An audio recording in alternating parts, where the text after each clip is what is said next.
Welcome back. Today we'll be looking at business during the Middle Ages. Every week has been thematic, and again, this week it's another theme, which is focusing on the economics of the Middle Ages. So as you notice, we kind of go back and forth in time because we're not so much focused on the linear history, but rather on a thematic progress of history. So we're looking at particular subjects, and this week the focus is economics. Hopefully you enjoy this cartoon right here. Kind of relates to our iPhone obsession, right? As soon as we buy one iPhone, within a couple months we have to buy a new one, right? So it's a funny contrast to what we're gonna be looking at because the economy of the ancient world and the Middle Ages is quite different. So we begin by looking again, going back to Rome and seeing what happens there that eventually turns into the medieval period. So I want to start with Rome because there is a major economic collapse once Rome begins to fall apart, right? So what we're going to look at is a few things. Number one, we're going to look at the development of a global economy. Global in the sense of within Europe, particularly after the High Middle Ages, you begin to see markets outside of Europe enter into the medieval world. And this is happening mostly in the Mediterranean, but this gives birth to a whole world of exploration where people begin to travel not only outside their little town, but also across the ocean, particularly by the 1400s, right? And it's the Middle Ages that helps create this idea of a global economy, an economy that we are way too familiar to with today. Also, as we've been mentioning in the last couple of weeks, the Catholic Church plays a very important role in shaping the world, whether it be spiritually or politically, but also economically. So the church is very significant to the development of our society in many different ways, and again, we'll talk about that in this lecture. Another important element of the Middle Ages that shapes who we are today is the birth of a new economic group, and that is the bourgeois. I'm trying to show you how important the Middle Ages has been throughout history. It's funny because I always joke with my wife is the comment I always make to her is that in order, she'll ask me a question and I always tell her, in order to understand that, you have to go back to the Middle Ages. Well, in some things it's true because the birth of the bourgeois is directly connected to the Middle Ages. And this will be the new middle class. So let's begin. So these are our class competencies. These are the things that I want to highlight. And now we're going to talk about, looking at the Roman world to see how it shapes the medieval world. So a lot of it is tied to, religion and to what we eat. During the Roman Empire, again, go back close to 2,000 years, you see a period of peace, and it's called the Pax Romana. The Pax Romana created a time of stability. And anytime you have stability in our economy, in our political world, it helps create economic growth. So for about 200 years, give or take, again, this is relative peace, you have this economic growth that brings in resources from around the known world at this time, particularly around the Roman Empire. So as Rome begins to expand into different parts of Europe and Africa and the Middle East, they begin to bring in resources from these regions back to Rome. You probably heard the expression, all roads lead to Rome, right? Well, this idea holds some truth in the sense that you're bringing goods from different parts of the world to the Roman city. So we begin to see, food, which is so instrumental, right? It sustains us. It begins to shape the Roman world. Just imagine living in Rome and having goods from Egypt, from England, from the Middle East. These are goods that other parts of these worlds would have never encountered, right? Places in England would have never had goods from Egypt and so forth. However, Rome got the best of everything because everything was brought back to the empire. And we see a lot of these goods being transported from its multiple empire, parts of its empire to Rome. So we see olive oil going, coming from Spain into Rome, cheeses from northern Italy going into Rome, and grain from northern Africa, which is really the main resource to support the Roman population, going to Rome. It just gives you an idea of how many tons a year was going into Italy. And remember that during this period, Rome had a population of close to 1 million people, which is humongous for this period. Remember that during the Middle Ages, it begins to retract. So there you have the Roman Empire at its height. As it begins to conquer different people, particularly the pagan people and the Germanic tribes, they look at the world very differently. Now, the Germanic world had a different political system, right? And therefore had a different economic system too. However, as they get integrated into the Roman Empire, they begin to have a taste for Roman goods. A lot of times when we look at the fall of Rome, we kind of blame the Germanic people, but these people just wanted to be Romans. They wanted to have the same things as the Romans. So they get acculturated to Roman food. However, they do have a different economic and political system. Number one, they have no slave labor. They have a system where the peasantry does the majority of the work. It's a much more communal system than in Rome. And in addition, if you're alive during this period, during the later part of the Roman Empire, and you were to travel up to the Germanic regions, they don't really have cities like Rome, but they have more towns where the economy is much more localized. Yes, there's trading happening, but for the most part, people are just living off resources that are within their region. Whereas in Rome, right, these different tentacles are allowing resources to come into Rome. So you have Rome, you have the Germanic tribes, and then you have this new faith that really begins to take off, right, by the 300s, the 4th century, right, and forward. And we see that the Christian faith begins to take different goods that the Roman Empire already had and make it theirs. So I talked about in the previous lectures of how the Christian church basically co-ops a lot of Roman culture and converts it into this new form of Christianity, right? We talked about the role of women, of how they have very prominent roles, and once Christianity becomes the main faith, they begin to push women out, right? So patriarchy is a great example of that, of how women how the Christian church is Romanized by their surroundings, by their environment. Well, we see this in different ways too in regards to economics and food. We see wine, which is the main drinking staple in Rome, that begins to be co-opted into the church, right? That becomes the blood of Christ.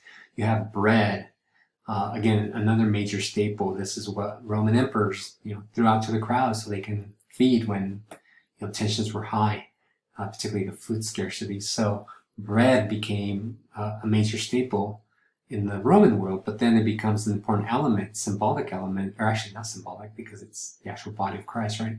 But it becomes an important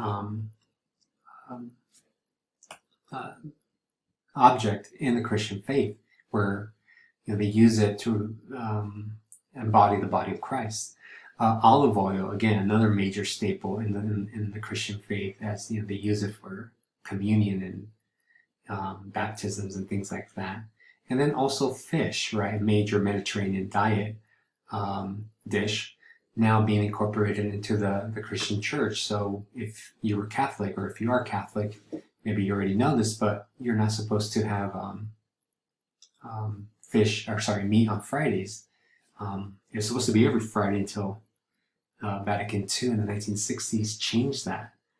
So what we see here, and really kind of, again, the major point that I'm trying to drive home, is how the Christian faith co-ops Roman culture and incorporates it into their culture, their faith, and use these elements in different ways.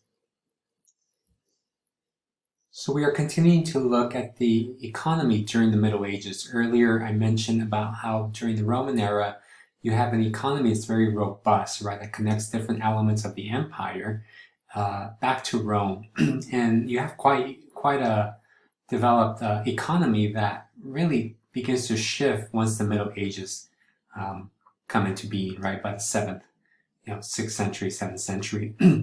Now the medieval economy is really based on meeting the demands of the local centers, right, of local economy. And that's one of the major differences between the Roman era and this medieval period. Now, there is trade happening into different regions, but it's not as vast as it was during the Roman Empire.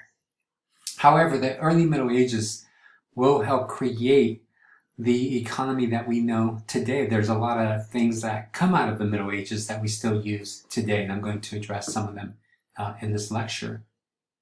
First, let's focus on the early medieval economy, and the book talks about this concept called manorialism, right? Where people are essentially tied to the land. This is a very semiotic relationship between the Lord, the person who owns the territory or controls the territory, and the workers, right? What the book labels the serfs, right? The serfs work the land. They don't really have too much freedom because they are tied and dependent on the Lord for protection. So in the Middle Ages, this makes sense because of the different things that they're dealing with, whether it be invaders or just the economy of the period where the Lord needs to focus on fighting, so the peasants need to provide the resources so he can focus on what he does. So you begin to see, as the Middle Ages kind of progress, the development of specialized crops. For the most part, a peasant during this era would have to do not just grow food, but he was a jack of all trades. He needed to do a lot of different type of work in order to sustain himself. So if you were alive during the Middle Ages, life would have been fairly rough for the majority of us. Most of us would have never been the knights or the kings or the queens or all that, right? Most of us would have probably just worked the land. And as you can see, it is pretty hard labor. Not only that, you don't see much money in circulation during this period. This is something that I'll talk about more in a little while. But they do have to pay, the peasantry do have to pay certain taxes. They have to pay certain expenses, but you don't really see a lot of money because people are not going to factories to go to work in return getting a paycheck, right? For the most part, people are working to sustain themselves. So there's not a lot of commerce happening in this early medieval period. And again, that's something that distinguishes this era quite significantly. You do have some technology that emerges during this time. The plow, had more or less always been around for multiple eras. So this still is one of the major technology that they use in order to grow food. You can see here the man pulling his plow with oxen. But you do see, the water mill being used during this period. They kind of harness the power of nature in order to, it could be anything from grinding wheat to make it into a kind of flour-based product so they can make bread being the major staple of the Middle Ages. So these are the technology that are being utilized during this period. And the major innovation of the Middle Ages is the three-field system, right? The book talks about it. You see it here in this picture, how they're growing certain things. Right here, I think it looks like they're maybe laying down seed. I'm not quite sure. Right here, they're plowing and getting the field ready over here. And the purpose of the three-field system is that the farmers do not exhaust the soil, right? Throughout the year, you have different things growing. And this gives you a food resource for you to survive on. And with this kind of three-field system, and just we're moving from the 8th, 9th century into the High Middle Ages, this helps kind of clear up a lot of the territory throughout Europe, right? They begin to clear out swamps, they begin to clear out forests, and you see population growth happening from this point forward. If you ever look at the map of Paris, if you go to Paris today, it's a major city, right? In the early Middle Ages, Paris was really where Notre Dame is at, that small island, partly because it provided protection, but that's where most people tend to live. And as the years kind of go by into the Middle Ages, into the High Middle Ages and Late Middle Ages, people begin to venture over the river, and the city begins to grow. And part of this has to do with deforestation and clearing enough territory for people to expand into. So earlier I mentioned about money. Well, and the economy of the early Middle Ages and really throughout the Middle Ages is really established by demand. Unlike today, where really it almost feels like supply drives our economy, right? People create all these products, and companies build, create all these products, and then then people go and buy them, right? Back then, it was quite the opposite. It's an economy that's driven only really when somebody needs a product, right? There's no market. Well, there are markets, there's fairs and things like that, but no stores like there are today. So it's an economy that doesn't really need that much money, particularly in the early Middle Ages. Again, there is money in circulation, but it's one that's mostly based off demand. So the fairs are there. They're established in different regions. I think the reading talks about the Champagne Fair being the most significant one. But again, there's really not a lot of storefronts like there are today, right? Malls and things like that. So when it comes to money, we find that money is somewhat rare. It's not completely, doesn't completely disappear. It's always around, but it's not in high circulation as it is before or after the Middle Ages. After about the year 1000, we do begin to see precious metal being found in places like Germany, so they can create more money and have more of that in circulation. And particularly after the year 1000, you see how a new group of people begin to emerge, and this is what makes the Middle Ages so significant, because it's in the Middle Ages where you have the emergence of a new class called the bourgeois, right? You probably heard the word where somebody calls somebody bougie, and you probably have some indication of the meaning, right? You were to be called bougie, it means that you're well off. Well, bougie has that connection to this word bourgeois. That's probably where it derives from, right? We have slang words that have historical connection here. And most of these, this merchant class emerges out of the nobility or the upper classes. As I mentioned earlier, the second son is disinherited, and he doesn't have that many economic opportunities in the early Middle Ages besides being a knight who kind of just vagabonds throughout Europe or going into the church. Well, after the year 1000, you begin to see commerce really begin to emerge, partly through the Crusades, and this provides them an economic opportunity to make money. A lot of times, the nobility, particularly those sons who were disinherited, did get some kind of inheritance, right? In regards to money, not land, but in money. So they could take that money and use it in different ways.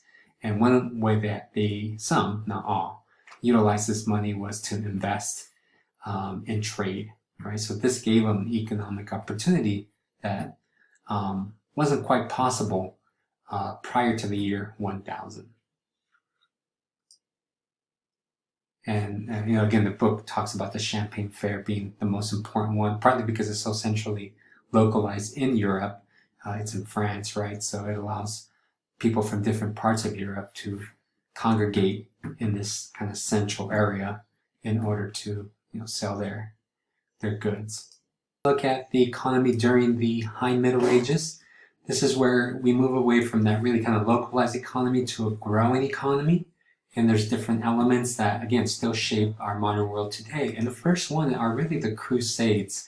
The Crusades are very important because they bring in many goods from different parts of the known world, all the way from China to the Middle East, from Africa, and vice versa, right? The Italian states are growing during this period, partly because of the Crusades, as they're taking many of these troops to the Middle East, they come back with goods and kind of sell some of these goods to the rest of Europe. So this introduces a taste for a lot of luxuries that they've never encountered before. Not only that, the Crusades also helps establish banks. For the first time, we have the development of a modern bank. So the Knights Templars are one of these historic organizations that established banks throughout Europe and even the Middle East. So the Crusades are instrumental in developing not only our modern economic system, but also something that's very unique to the Middle Ages. When it comes to labor, most people, and the reading talks about this too, but just to reaffirm it, right? Most people did not go work in a factory, right? Factories don't exist until the industrial age. Most people learn a trade. And here you have two people, right? Two kind of key people who are journeymen who kind of learn the skill from an artisan. And you probably know these words, but an artisan is somebody who can build you a product from scratch into a real object, right? And build it right. I'm sure most of you can probably build me a table, but there'll be a lot of differences in the quality of the tables that we would receive, right? An artisan can make you a quality table. He is the master of his craft. A journeyman is somebody who kind of is learning the trade, but doesn't quite have the title of an artisan. And how do you become an artisan? Well, in the Middle Ages, they established something called guilds. A lot of times we see them synonymously as unions, but they are not. They're anything but unions. The guilds of the Middle Ages emerge out of what are called confraternities. These are religious organizations that come from church, and they're really created by people in one industry. So if your job was to be a blacksmith, then many blacksmiths would join a guild, not from the same town, but within a certain region. And they're really there to control competition, right? You don't want to have too many blacksmiths in your town because then that lowers the price of your good, right? And the cost of your labor, basically. So guilds were introduced really to limit who can participate in certain jobs, right? In order to call yourself an artisan, the guild set the standards, the qualifications, and the admission, so you can call yourself an artisan. Now, this is all based on the quality of your work, but also your reputation. So if you do not have the backing of the guild, more than likely you will not be successful in your trade. Most of these people who are laboring during this period are working at a piece rate, right? Unlike today where, you go to your job and they pay you for every hour that you're physically there. In the Middle Ages, that concept would have never crossed their mind because they're only getting paid when they produce a final product, right? When something that somebody asked for, a horseshoe, whatever it may be, is actually delivered, and that's when you get compensated. So it could take you an hour to a month to do it. You would get paid only when that product is delivered. And guilds are connected to the state and to religion. I mean, they come out of confraternities, right? So they have a strong connection to these different institutions. And this is significant because a lot of times when we think about capitalism, we think capitalism is just there to exploit people, right? And if you got a chance to look at one of that PDF file, the Merchant's Advice, you see that there's a lot of morality tied to business in the Middle Ages. And if you ever look at capitalism, then there's also morality there too, right? So capitalism emerges out of the Middle Ages, so that there is that kind of religious element to these organizations. So what kind of things are they doing? What kind of work are they doing? Well, one of the most common industries is the textile industry. And by textile, we mean like the making of fabrics, right? The making of material during this era. And a lot of times they practice what was called a putting out system. So basically, there is no central location. There's really, different groups of people that do different part of the job.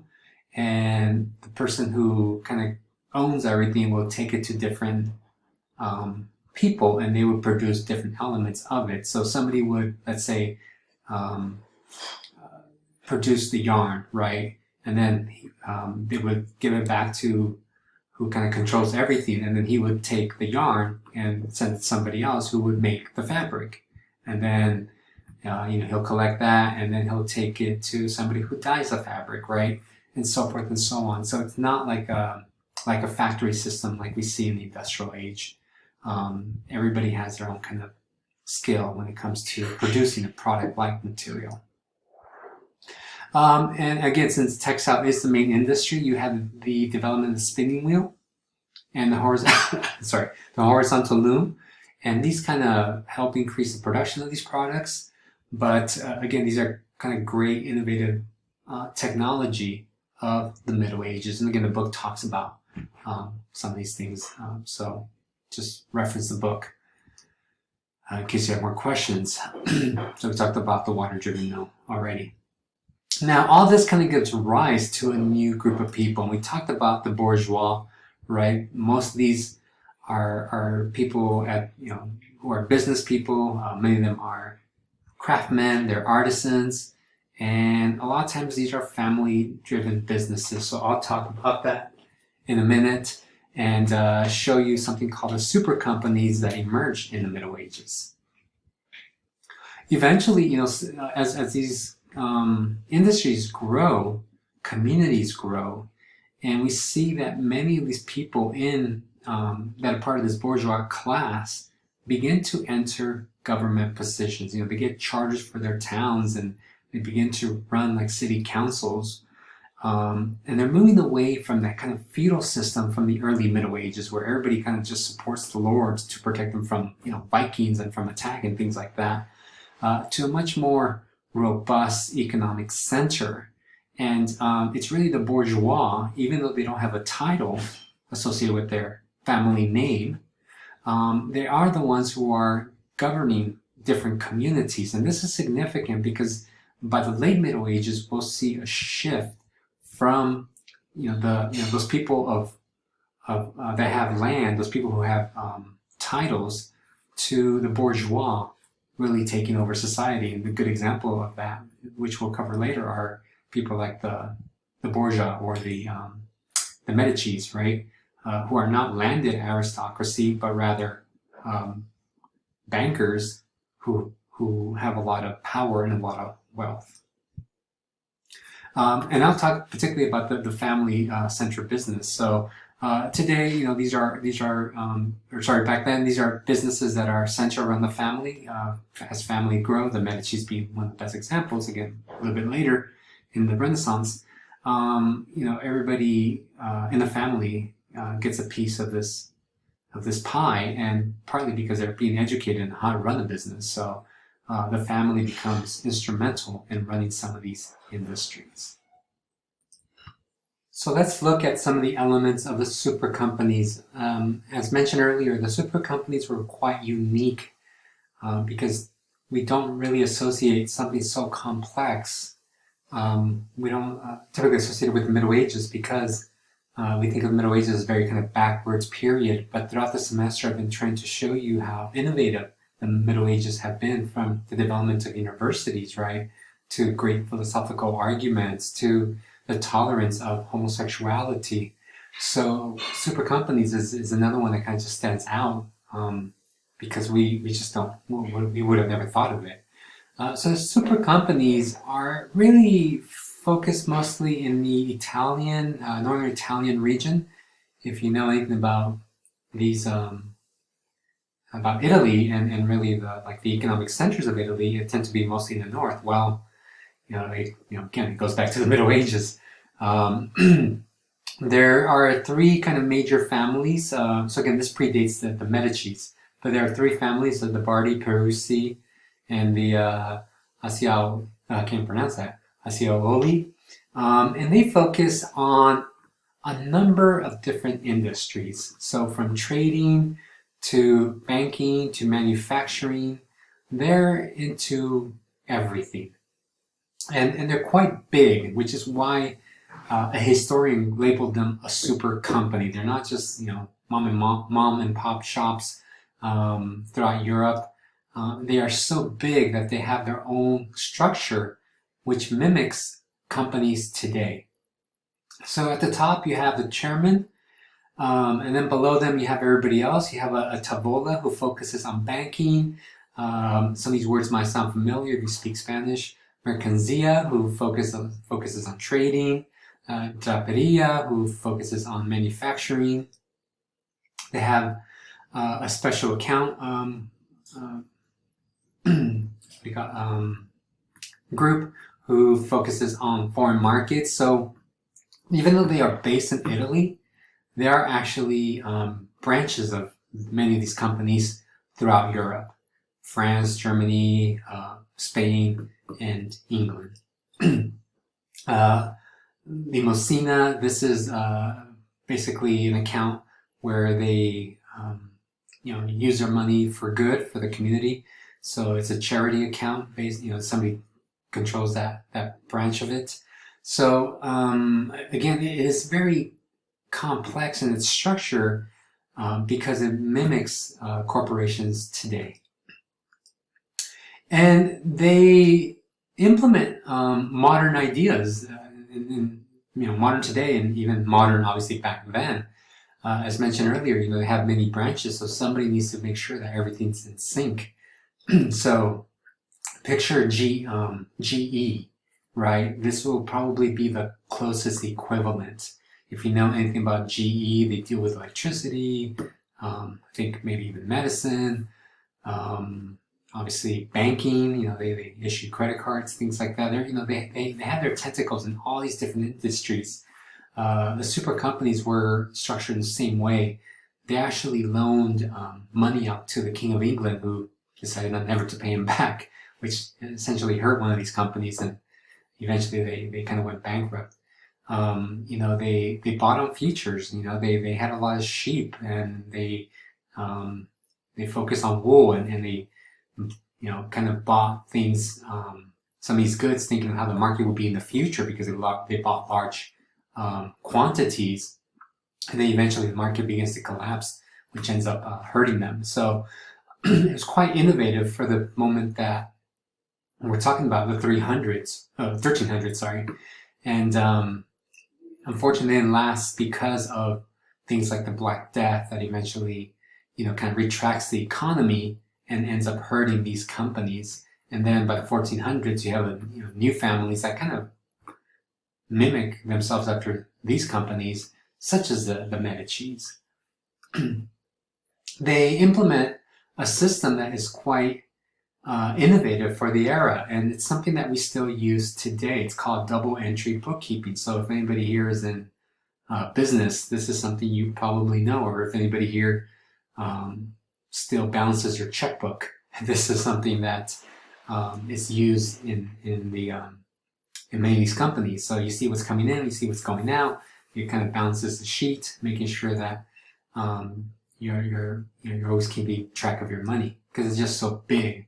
And then another kind of major innovation is something called the Bill of Exchange. And I want to show you a quick short clip that addresses it. But basically what you have, it's almost like a credit system, and it's almost the equivalent of money paper money, before it even exists. Prior to this, everything's done in gold or silver, right? Some kind of hard metal. But instead, because they are dealing with such big quantities of goods, it's kind of hard to transport money, say, from England back to Italy, because a lot of things can happen. It could get lost, it can get stolen, it could, the ships can, get destroyed out in the middle of the ocean somewhere, and you can lose all that. So the Bill of Exchange addressed some of the needs of that particular era. So let me show you a quick clip that addresses this issue.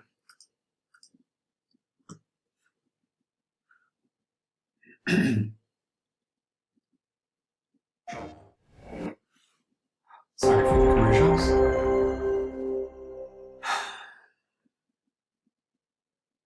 At Aspen Dental, smile for zero money down with zero Sorry. worries. Plus pay zero interest if paid in full. While there's little truth to the idea that Mark strangled with a bowstring, but sometimes in other places the idea started to take stronger hold, especially Italy. The Italian city-states had already been playing with this idea a little. They were the economic dynamos of Europe, and the first truly great trading cities on the continent since the ancient world. They were also basically always at war. This made carrying around great heaping piles of cash a wee bit of a danger. So the merchants came up with a new system, influenced by the tales from China. At first, they began simply issuing promissory notes, basically IOUs. Merchants would get to a new town and stock up on supplies and trade goods, but rather than carrying the cash to pay for them across dangerous country, they would just give the seller an IOU, often backed by a very famous or wealthy merchant, promising to pay for the goods at a later date. But here's the trick. To keep anybody from having to haul all that money around, the merchant wouldn't ever actually end up paying the seller directly. Instead, he would just pay a bank in his hometown.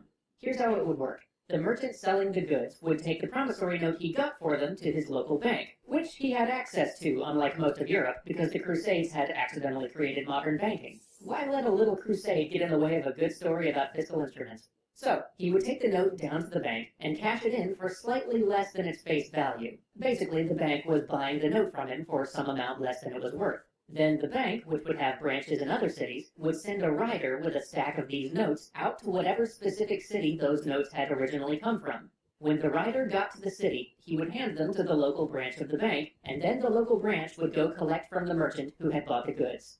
So the merchant could pay for goods in a far-off location by paying his local bank after the fact. A pretty huge step forward for commerce. But what if the bank didn't have a branch in the merchant's hometown? Well, then the bank would just sell the promissory note to another bank that did have one there. So these promissory notes sort of started to take on a value of their own. People started trading these notes, and soon the banks got in on the action and just let you take out notes from the bank itself if you had the deposits to cover it. But this didn't reach its full form for quite some time. Fast forward about...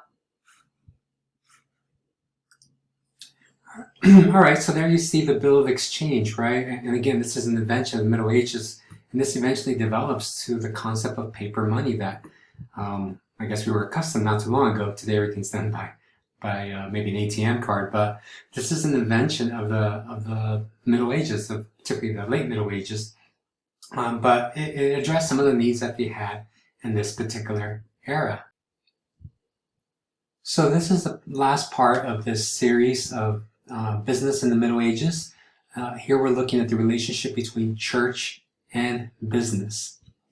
So last week we talked about how people began to travel outside of their communities to go see some of the relics and some of the buildings that are associated with Christianity. People are going to Jerusalem right now that the Crusades are beginning to end, and they get some kind of passageway to these places, at least relatively safe passageway.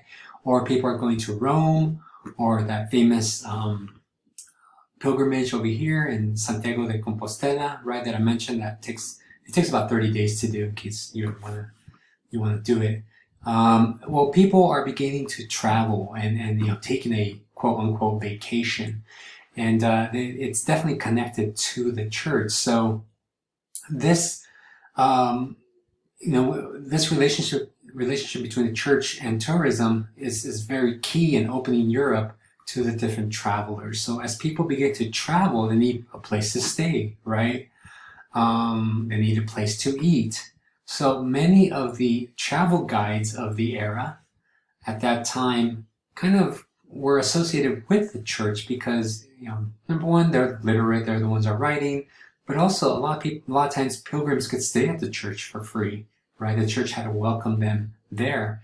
So many of the travel guides are directly linked to the pilgrimage spots or to the relics in a particular area, so people know how to get there and where to eat and where to travel and things like that, right? So these become very important guides for many of these people. I mean, today you don't see it as much, but go back maybe a decade or two, people used to buy books that used to do essentially the same thing, right? Tell you what hostels to stay at because it's cheap, what things you should see when you're at that city. These things did the same thing. And, as people are traveling, they begin to spend money. So we see that relationship between business and Christianity directly linked. And a good example of this relationship between church and business is this small church that's located in France. It's called the Church of Vézelay. Now, this is an important church because I think Richard of Lionheart and Louis Philippe, I think I can't remember who, but they stopped there. I think I have it here. No, I don't.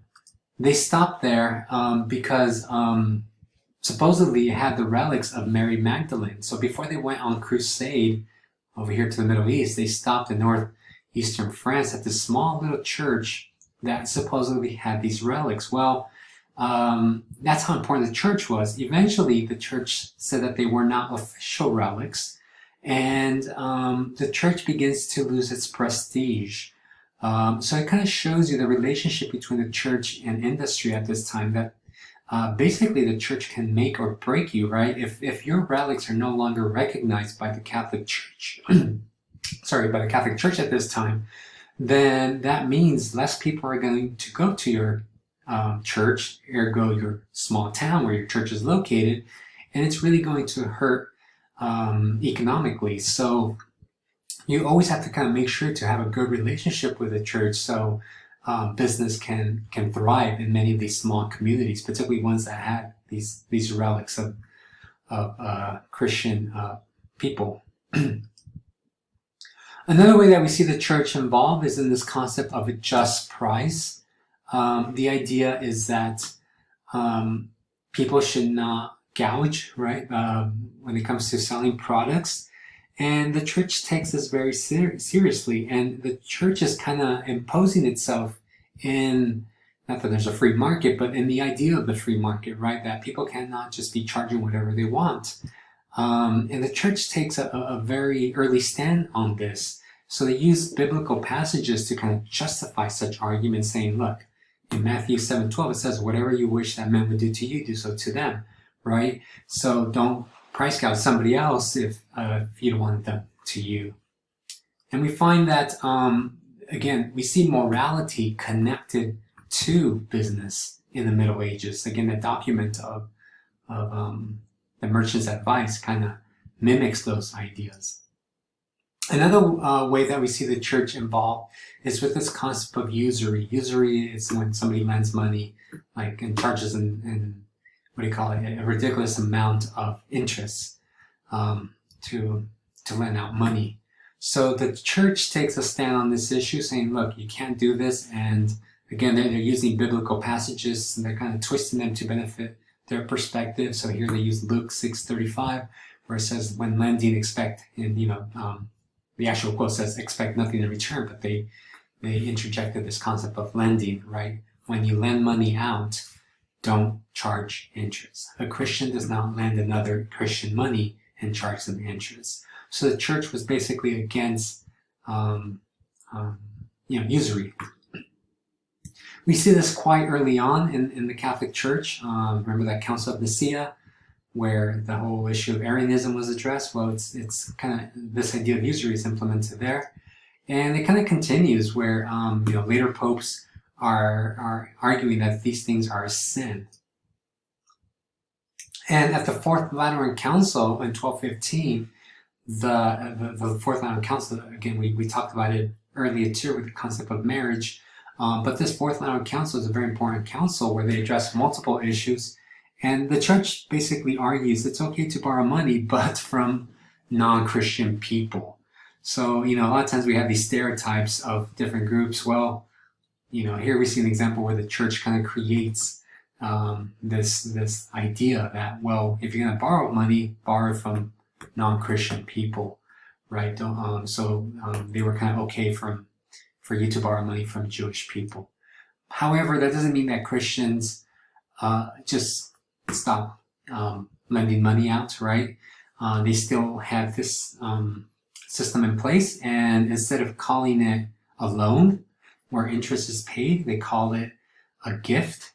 And in return, things were already determined as to how much interest you're going to pay, but it was called a gift, right? So the interest that you paid was called a gift, quote unquote, and it was a roundabout way for you to feel like you're not sinning and be able to engage in this industry. So, Christians were not going to get out of this industry just because the church said so. So what did we learn? Number one, we learned that, in order to understand our modern economic system, we have to go back to the Middle Ages. I presented a few kind of key examples of how things that happened back then still impact us today. Everything from the bourgeois to the development of paper money to double entry accounting. So all these things are invented in the Middle Ages. We find that partly thanks to the Crusades and this kind of taste for foreign goods, we see the birth of a global market, right? For the first time, Europeans get a taste of these goods that are so foreign to them that they want more. Things like sugar were actually in places like Spain. I think I read somewhere that bananas too, don't quote me on that, but there's a lot of goods happening in Spain that Europeans get a taste of and they want more of. And this kind of sets the tone for exploration. So yeah, maybe the Crusades was a little bit about Christianity and Jerusalem and all that good stuff, but it was also about money, right? And about goods and getting a taste of these luxuries that they've never had before, at least for quite a long time, right? Since the collapse of Rome. So this is the emergence of a global market that eventually will become very global with the transatlantic trade system that's established. And, there's some good that happens there, with American goods being transported to Europe, but also a lot of bad with the development of race and racism and the slave system, right? So we'll talk about that after the midterm. And we see the development of a very important class. Even today, who controls the United States? It's the bourgeois, right? It's the middle class, particularly the upper middle class. A lot of people in government today are, do own businesses and things like that, right? Well, in the Middle Ages, that's exactly what we see happening, where people that own businesses that are profitable, that are economically successful, eventually enter roles of government, right? So again, we see some similarities between the past and the present. And with the development of the bourgeois, this will really take off in the Renaissance and give birth to a new era in European history. And then lastly, I try to hint at this, that the church played an instrumental role in the development of the medieval economy. Just think about building a church. Some churches took about 100 years to build, 80 years. So in your lifetime, you probably could have worked at some of these places and probably would have died before the church was even completed. So at the very least, you would have had employment for your entire life as you're putting this, the great cathedral in Notre Dame or whatever other building they have, putting them together, you would have been fully employed for the most part, right? So the church played a very important role, not only in commercial enterprise, but also in the development of these concepts that we call today capitalism. And that's why I gave you that little excerpt, because you do see a lot of moral undertones associated with capitalism. It's not just about exploiting people for your own economic benefits, right? Obviously that completely went away, but early on, we do see that church influence in capitalism, but things do change. All right, so we'll stop it there. I think the next lesson focuses on the Black Death, and this concludes our conversation on medieval business.